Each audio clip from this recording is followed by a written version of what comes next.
Well, hi everyone, and greetings from Northern Michigan. This is Bob the Science Guy. We're continuing our Trig on Tuesday looking at the mathematics of Biruni, who measured the radius of the Earth in about 1000 AD. Now, in our first episode on this, we figured out how high the mountain was. Now let's go ahead and complete his method for measuring the radius of the Earth. Now, as you may recall, the way Biruni did this was he measured the angle of drop to the horizon from the top of a mountain. Now, he didn't know the distance to the horizon. He did know the height of the mountain right here because we derived that using the tangent function in our last episode. Now we're going to figure out how to calculate the radius. So let's cue up the music and get going.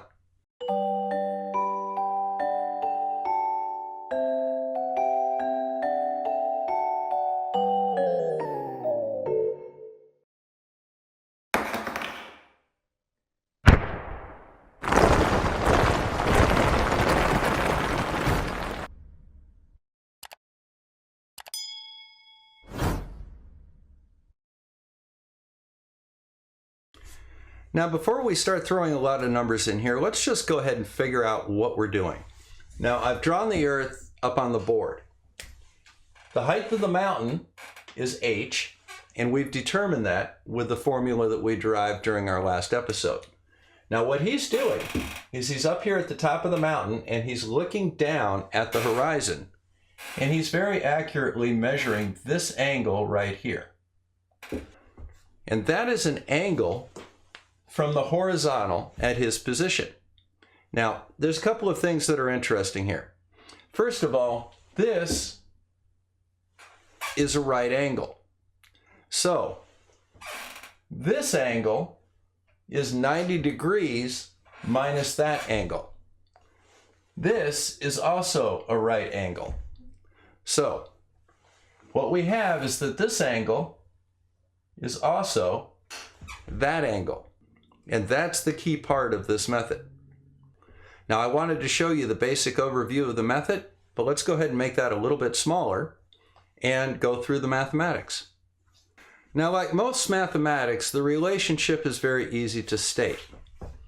Cosine of alpha, which is this angle right here, is the radius, which is the adjacent, over the hypotenuse, which is the radius plus the height of the mountain.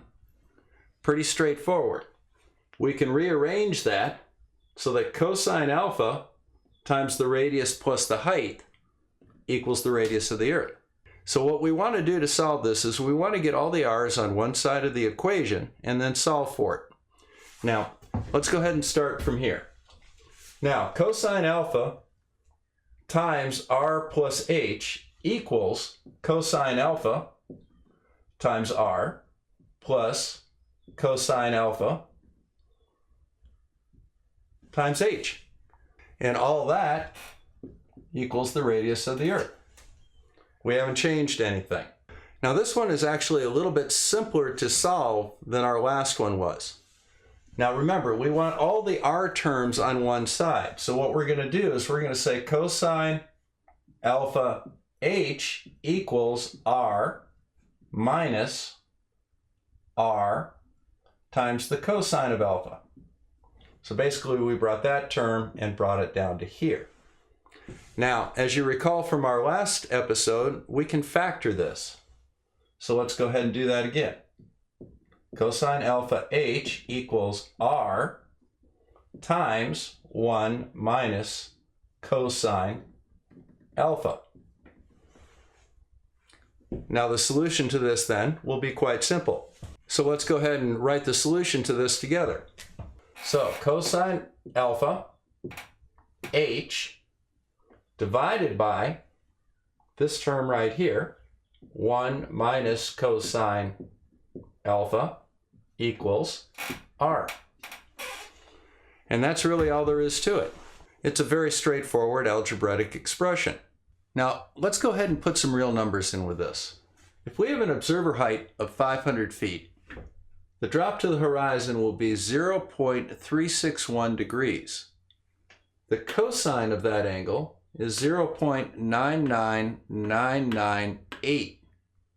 Now, if we plug that into our formula here, we come up with a radius of the Earth of 4734 miles.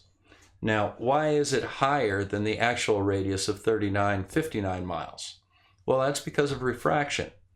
Now, as you recall, a standard adjustment for refraction, which is measured independently, is 7 over 6r.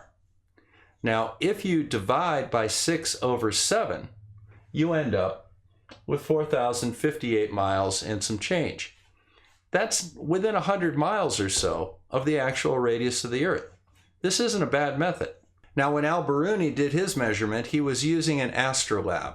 And an astrolabe is accurate only to about 1/10 of a degree. So the fact that he got as close as he did with the equipment that he had was pretty remarkable. The other thing is he didn't have any idea of the effects of refraction. So Biruni's Earth was probably about 20% larger than our actual Earth right now. Now, the higher you go with this, the less refraction has an effect. And this number will start going down towards the actual radius of the Earth by the time you get up to the level of the ISS, for example. Refraction is pretty much non-existent by the time you're 200 miles above the surface. Now let's take a moment and talk about the effects of refraction on the horizon and how much of a building would be visible at a distance. Now, if we're up atop a mountain right here, and we look past the curve of the Earth to a building in the distance, and we see this much of the building right here. All of this part of the building is hidden. That's with no effects of refraction. And this point right here would be called the geometric horizon. Now, with refraction, you get a bending of light. And as a result, this building appears to be elevated a little bit, because as we look out, our eye will follow this path of light. And that building will appear to be higher, when in reality what's happening is the light itself is bending downward. Now notice that the light doesn't hit the surface of the Earth until here. That's the apparent horizon. So geometry determines where the geometric horizon is, and refraction makes that horizon go further out. So the geometric horizon, for all intents and purposes, is the minimum horizon based on a sphere of a certain radius. The apparent horizon is extended past that due to refraction. Since there is so much confusion about what refraction does and doesn't do on the Earth, let me go ahead and explain it in a slightly different way. So here we have the Earth. Here's the center. And the Earth's radius is going to be 1, 2, 3, 4, 5, 6 units, okay? The effect of standard refraction is to increase that by a factor of 7 over 6. So in other words, we're going to go up an extra one. Essentially, what refraction does is it makes the Earth appear a little larger than it actually is. Now, as you recall, the radius of the Earth is 3959. That's the true radius of the Earth. However, this refraction makes the Earth look as though it's about 4,700. And if you want to do the ratio of the two, I've found it's generally about 1.22. It appears to be about 1.22 times the size it normally would. So I hope that cleared a couple of things up and we had a little fun working with the equations. Now in our next episode, we're going to talk about the curve calculator. And that's going to use something called the Pythagorean theorem. So until then, this is Bob the Science Guy signing out from Northern Michigan. Thank you very much for stopping by. Make sure you hit that little like and subscribe button down there in the corner, because I'd really like to have you on Team Bob.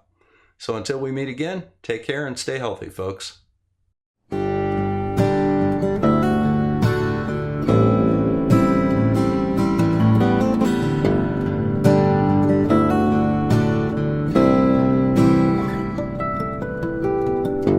Mama, please make them hear me,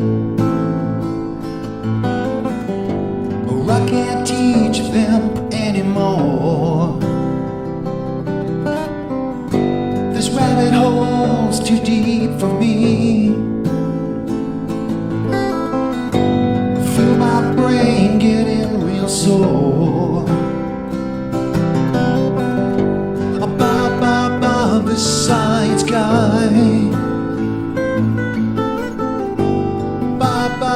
of the science guy.